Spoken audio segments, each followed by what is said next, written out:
बिस्मिल्लाहिर्रहमानिर्रहीम अस्सलाम वालेकुम और बहुत सारे रोज़ेज़ और बहुत ज़्यादा फ्लावरिंग खूबसूरत प्लांट और रोज़ेज़ अगर गार्डन में नहीं होते तो ये अनकम्प्लीट होता है और इसको कंप्लीट करने के लिए बहुत सारे रोज़ेज़ और इनकी बहुत प्यारी सी खुशबू भी होती है और इंग्लिश रोज़ेज़ में बहुत कम ऐसे होते हैं जो कि सेंटेड होते हैं लेकिन जो देसी रोज़ेज़ होते हैं उनकी बहुत अच्छी सी खुशबू होती है और फ्रेगरेंस होती है, इनकी बहुत अच्छी सेंट होती है और इनको हम अपने गार्डन में रखते हैं और रोज़ेज़ को गार्डन में रखना और इनकी फ्लावरिंग हासिल करना ये एक फ़न है।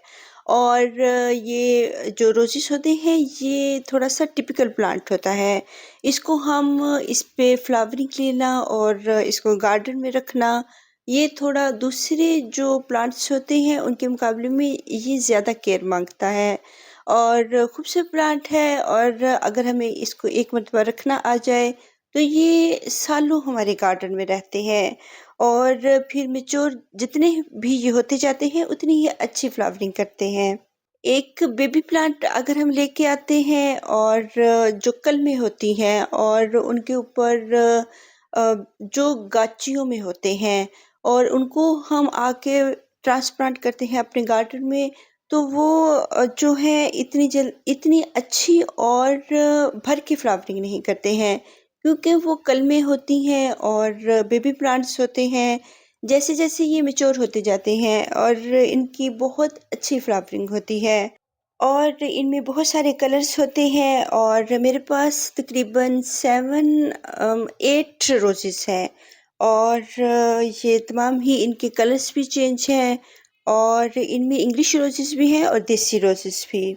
जो इंग्लिश रोज़ होते हैं उनको हम ग्राफ्ट करते हैं और उनको हम देसी जो प्लांट्स होते हैं उनके ऊपर ग्राफ्ट करते हैं और जो ग्राफ्टेड एरिया होता है उसको हम हमेशा ही सॉइल के ऊपर रखते हैं। उसको हम सॉइल के नीचे दबाकर नहीं लगाते हैं और बाज़-औक़ात 2 जगह से 2 जगह से ये ग्राफ्टेड होते हैं और उनमें 2 तरह के फ्लावर्स आते हैं और इनमें जो कलर्स होते हैं इनके थोड़े चेंज हो जाते हैं और दोनों ही ग्राफ्टेड एरिया हम सॉइल के ऊपर ही रखते हैं, उनको हम सॉइल के नीचे नहीं दबाते। और इस ये खूबसूरत प्लांट्स होते हैं, इनकी हम थोड़ी-सी केयर कर लेते हैं, तो ये सालों हमारे गार्डन में रहते हैं और बहुत गर्मी में मैंने इसको कोई भी फर्टिलाइज़र नहीं दी और क्योंकि मेरा गर्म एरिया है और अगर आपका ठंडा इलाका है और कूल एरिया में ये गर्मियों में भरने का इसका मौसम होता है, जबकि मेरे एरिया में इसका सर्दियों में भरने का मौसम होता है। और जो कूल एरिया के होते हैं वो खाद दे सकते हैं मई और जून के मंथ में, लेकिन मेरा क्लाइमेट बहुत गर्म है, तो मैं इन मंथ्स में कोई भी खाद नहीं देती हूँ। और जो मेडोज़ एरिया होते हैं, मैदानी इलाके होते हैं, वहाँ पे हम मार्च में इसको मैं फर्टिलाइज़ कर देती हूँ, लेकिन अप्रैल में इसको मैंने कभी भी फर्टिलाइज़ नहीं किया है। जो पहाड़ी इलाके हैं, वहाँ पे हम इसको गर्मियों में फर्टिलाइज़ कर लेते हैं क्योंकि वहाँ पे ज़्यादा से ज़्यादा 40 से कम ही टेम्परेचर होगा और लेकिन 48 टेम्परेचर में हम इसको कोई भी खाद नहीं देते हैं। तो अब सितंबर का मंथ है, अब हम इसकी अच्छी सी केयर करेंगे, इसको अच्छी सी खाद देंगे और इनकी ये जो फ्लावरिंग हो रही है, इसमें मैंने इनको बारिशों में बहुत बारिशें हुई हैं और बारिशों का पानी उसमें बहुत ज़्यादा न्यूट्रिएंट्स होते हैं और वो प्लांट्स के लिए बहुत अच्छा-सा होता है। तो उसमें प्लांट्स भरते रहते हैं और ये कोशिश करनी है कि प्लास्टिक के पॉट्स ना हों। इनको प्लास्टिक के पॉट्स बिल्कुल भी पसंद नहीं होते। ये मेरा देसी रोज़ है और ये भी बहुत अच्छी फ्लावरिंग कर रहा है और इसके तमाम ही लीव्स न्यू हैं और इनमें कीड़ा नहीं लगा हुआ है। ये भी हमने देखना है कि बरसात के मौसम में बहुत सारे प्लांट्स को कीड़े लग जाते हैं और जो हमने गर्मियों में बहुत छुपा के रखा हुआ होता है इनको, तो फिर हम इनको सनी एरिया में लेके आते हैं। बहुत हार्श धूप में 48 टेम्परेचर में हम इनको थोड़ा-सा पार्शियल लाइट में कर देते हैं, लेकिन सनी एरिया ही होना चाहिए। शेडी एरिया में रोज़ प्लांट का कोई काम नहीं है। ये फुल धूप का प्लांट होता है और सनी एरिया को पसंद करता है और अगर बहुत हार्श धूप है, बहुत हार्श धूप है, 48 टेम्परेचर है, तो फिर हम इसको थोड़ा-सा पार्शियल लाइट में करते हैं, अदरवाइज़ नहीं करते हैं। और कुछ इनकी ब्रांचेस शॉर्ट्स होती हैं, उसमें ये फ्लावरिंग करते हैं, कुछ जो प्लांट्स होते हैं। और कुछ जो होते हैं बहुत लॉन्ग हाइट पे जाके फिर फ्लावरिंग करते हैं। और अगर हम कहें कि ये बहुत छोटे से ही फ्लावरिंग करें, क्योंकि कुछ प्लांट्स बहुत इनकी ब्रांचेस लॉन्ग-लॉन्ग होती हैं। और इसमें इंग्लिश रोज़ेज़ आप मेरे देख रहे होंगे, कुछ बहुत लॉन्ग है और वो हाइट पे जाके फ्लावरिंग करते हैं। और बहुत सारी केयर्स होती हैं जो कि हमने अपने प्लांट्स के साथ करनी होती हैं। और सितंबर का मंथ जब बारिशें थोड़ी कम हुई हैं और इस मरतबा बहुत ज़्यादा बारिशें हुई हैं, तो कोशिश करें इनको प्लास्टिक पॉट ना दें। जो मैच्योर प्लांट्स होते हैं और बिग प्लांट्स होते हैं, उनकी बहुत ज़्यादा रूट्स होती हैं, तो वो पानी को एब्ज़ॉर्ब कर लेते हैं। लेकिन जो बेबी प्लांट्स होते हैं, उनकी इतनी रूट्स नहीं होती, ना ही उनकी इतनी रिक्वायरमेंट होती है वाटरिंग की।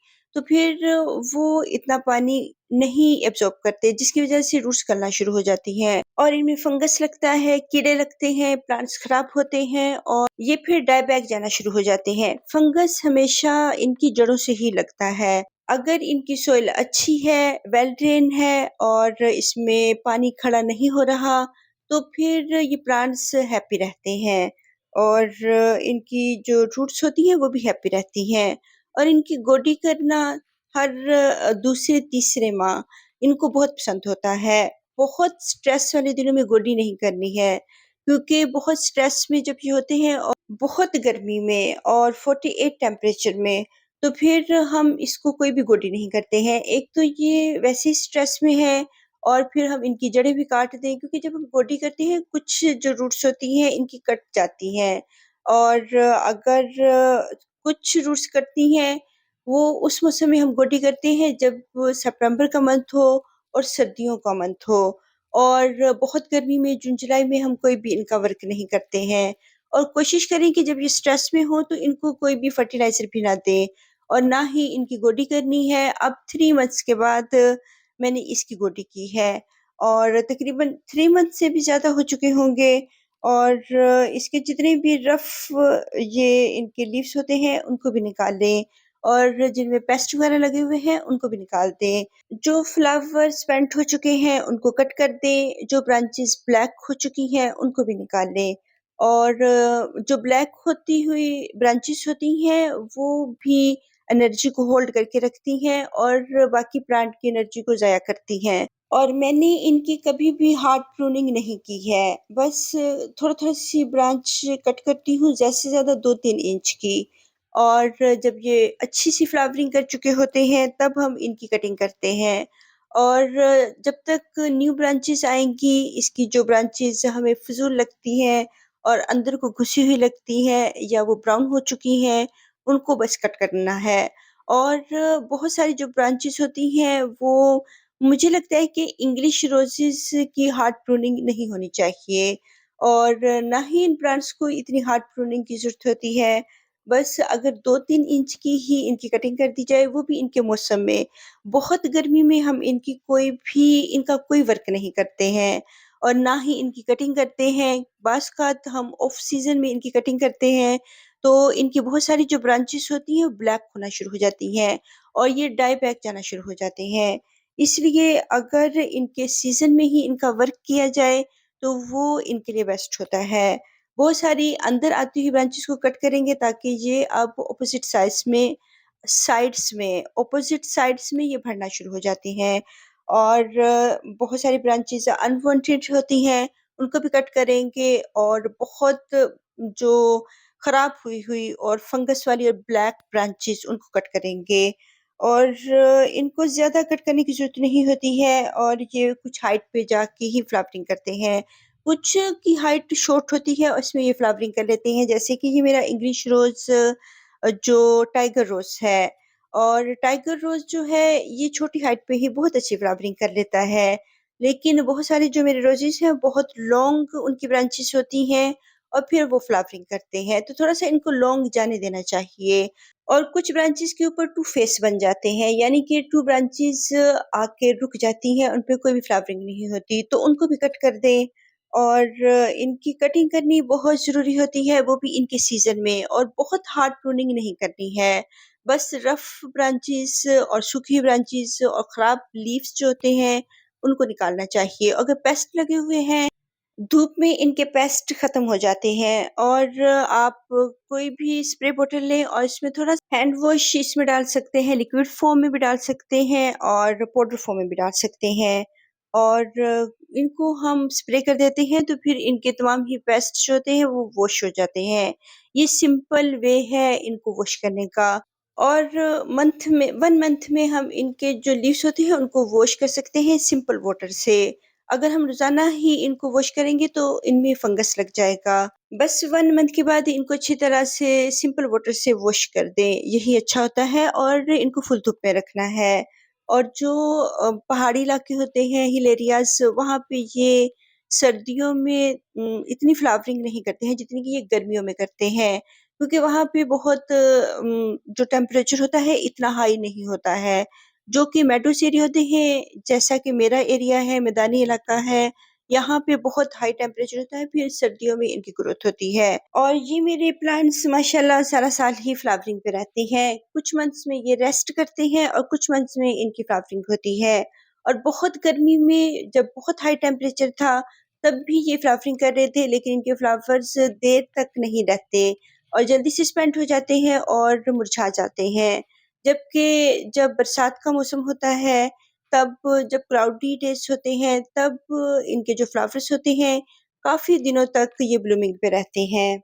और जब हम इनकी गोडी करते हैं, तो इनकी जो ऊपर वाली सतह होती है, ये हार्ड सॉइल तो हो चुकी होती है, लेकिन ये बहुत फर्टाइल सॉइल होती है, बहुत अच्छी-सी सॉइल होती है। इसमें बहुत ज़्यादा न्यूट्रिएंट्स होते हैं और इस सॉइल ने ज़माने की सख्तियों को बर्दाश्त किया हुआ होता है। बहुत सन रेज़ेज़ इसके ऊपर पड़ी होती हैं। ऊपर वाली जो सॉइल होती है, इसमें बहुत ज़्यादा न्यूट्रिएंट्स होते हैं। इसको ज़ाया नहीं करना चाहिए, बल्कि इसको सॉइल के अंदर मिक्स करना चाहिए।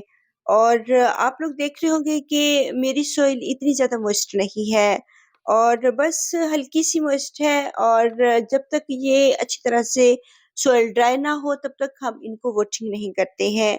बहुत गर्मी में भी इसकी सॉइल अगर वेट है तो इसको हमने वॉचिंग नहीं करनी है। अगर इसकी वॉचिंग करेंगे तो फिर इसको फंगस लगेगा और ये डाई बैक जाना शुरू हो जाएगा और इसको मॉइस्ट सॉइल बिल्कुल भी पसंद नहीं होती। जब तक अच्छी तरह से हम इसको ड्राई नहीं करेंगे इसकी सॉइल को, तब तक हम इसको वॉचिंग नहीं करेंगे और कंप्लीट ड्राई होनी चाहिए।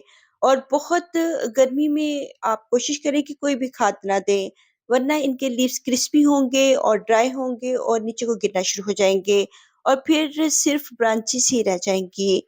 और ये प्लांट्स जब तक इनके लीव्स ना हों, इनकी अच्छी फ्लावरिंग नहीं होती है और इसके लिए हम बदल-बदल के फर्टिलाइज़र भी देते रहते हैं।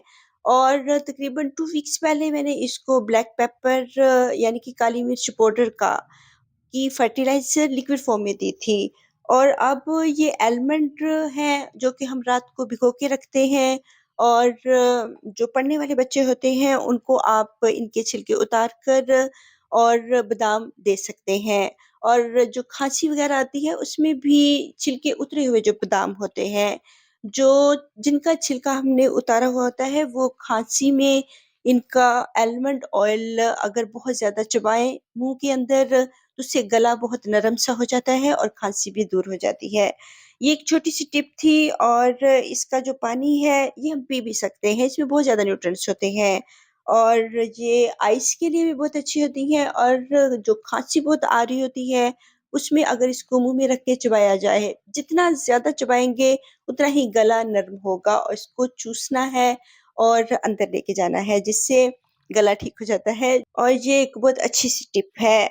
और एक बोल में ब्लैक पेपर पाउडर है, वो मैं दे चुकी हूँ और ये दूसरे बोल में आलमंड वाटर है और इसको हम थोड़ा-सा जो सिंपल वाटर है उसमें डालेंगे, बहुत ज़्यादा डाइल्यूट करके हम देंगे और इससे सॉफ्ट सॉइल होगी क्योंकि इसमें थोड़ा-सा ऑयल होता है और जैसे मस्टर्ड केक में ऑयल होता है और वो सॉइल को बहुत सॉफ्ट कर देता है, लेकिन वो बहुत हेवी फर्टिलाइज़र है, तो वो हम अभी नहीं देंगे। बहुत सर्दी में आप थोड़ी-सी दे सकते हैं और गोबर की खाद इसको बहुत पसंद होती है, वो भी सर्दियों में हम इसमें डाल सकते हैं। अल्लाह हाफ़िज़।